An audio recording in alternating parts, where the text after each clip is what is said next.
মায়ামুগ্ধ জীবের নাহি স্বত কৃষ্ণ জ্ঞান, জীবের কৃপায় কইলা কৃষ্ণ বেদ পুরাণ।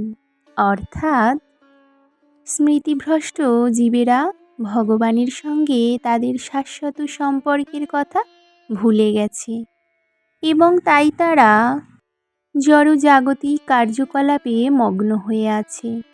তাদের চিন্তাধারাকে অপ্রাকৃত স্তরে উন্নীত করবার জন্য শ্রীকৃষ্ণ দ্বৈপায়ন ব্যাস বহু বৈদিক শাস্ত্র প্রদান করেছেন। প্রথমে তিনি বেদকে 4 ভাগে ভাগ করেছেন, তারপর পুরাণে তিনি তাদের ব্যাখ্যা করেছেন এবং অল্পবুদ্ধি সম্পন্ন মানুষদের জন্য তিনি মহাভারত রচনা করেছেন। এই মহাভারতে তিনি ভগবদ্গীতার বাণী প্রদান করেছেন।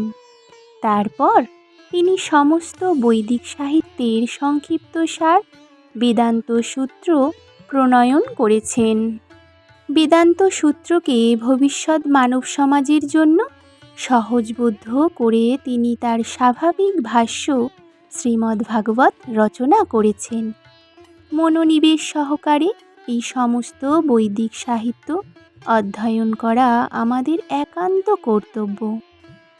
জড়জগতে আবদ্ধ সাংসারিক লোকেরা যেমন খবরের কাগজ, নানা রকমের পত্রিকা আদি জাগতিক সাহিত্য পড়ে থাকে, ঠিক তেমনি আমাদের মনকে মহামুনি ব্যাসদেব প্রদত্ত এই সমস্ত বৈদিক সাহিত্য পাঠে নিবদ্ধ করতে হবে।